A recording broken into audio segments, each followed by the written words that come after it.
customer protection, transparency, and autonomy and empowerment for the consumer, which I think there are a lot of people in the US and of course across the globe that want that.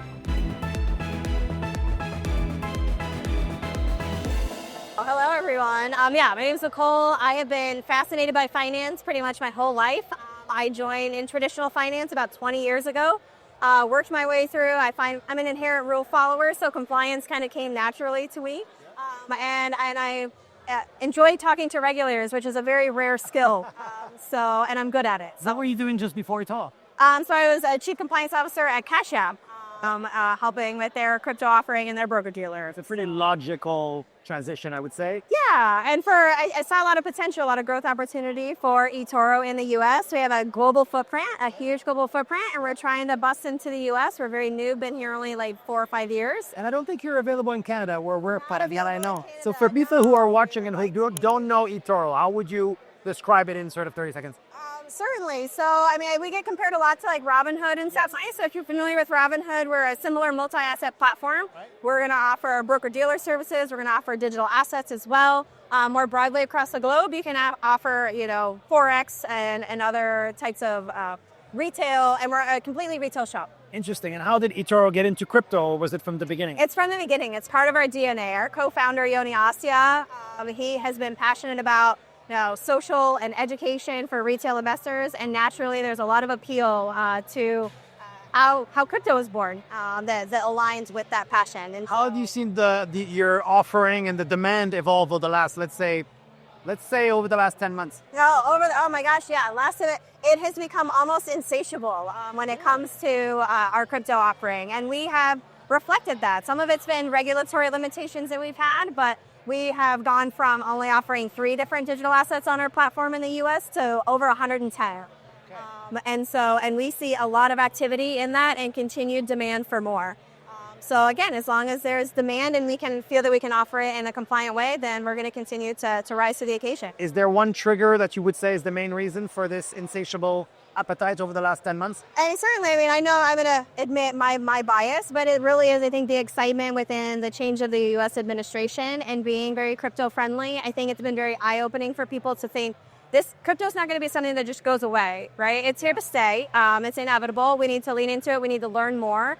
So that's where I think like education, eToro, we've been very active through various industry members to talk to not only our regulators, so we've met with the SEC, as I talked about on stage earlier, but we're also engaging with regulators, but also with people in Congress and educating them. And there's been so much more bipartisan support in crypto, and understanding the different use cases it's so tremendous. It's so valuable, I think, for people to understand that crypto can be used for good, that it's not, unfortunately, it has kind of a bad rap for anyone who might be a little more cautious. But again, I think once you kind of peel back those layers and actually look at it, the fundamentals are there for customer protection, transparency, and autonomy and empowerment for the consumer, which I think there are a lot of people in the U.S. and, of course, across the globe that want that and truly believe in it. You mentioned your global footprint. Are there differences between certain markets in terms of adoption that you can point to, kind of generally speaking?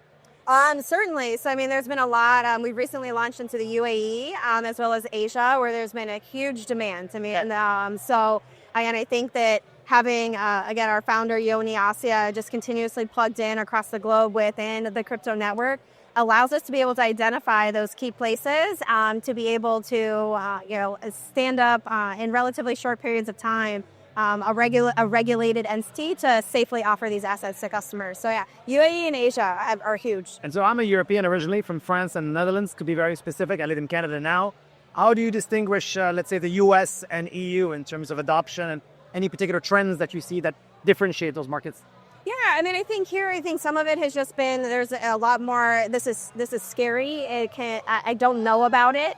And so I think there's just been a lot more hesitancy amongst US consumers, but I think with education, than in Europe. Yeah, I think that there's been a bit more, and I think some of that is from a regulatory perspective. The FCA and SISC and BaFin have all leaned into it, and they haven't shied away from it. Which again, I think inherent in that comes some trust from consumers. So I think we'll start seeing that as hopefully we had the Genius Act come through in the U.S. Hopefully the Clarity Act will be soon to follow.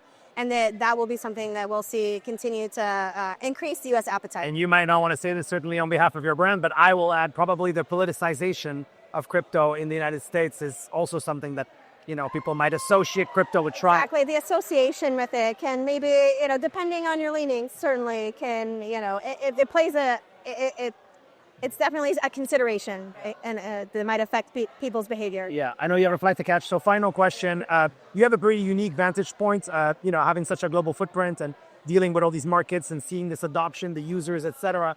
What is your surest prediction? What is something that you are high conviction about, no doubt, almost no doubt, that everybody has a little doubt, and perhaps even something a bit contrarian that you think, okay, watch, this is definitely going to happen? Yeah, so again, I think we in the U.S. kind of alluded to it during my panel, but I think that here in the U.S. we've been on our heels from a regulatory perspective. I think that we are going to sit and learn, and you're going to see a lot of adoption, I think, mirrored from like FCA in the U.K. However, I think we're going to take it and we're going to then start leading from the front. So I have a lot of confidence that the Clarity Act is going to pass.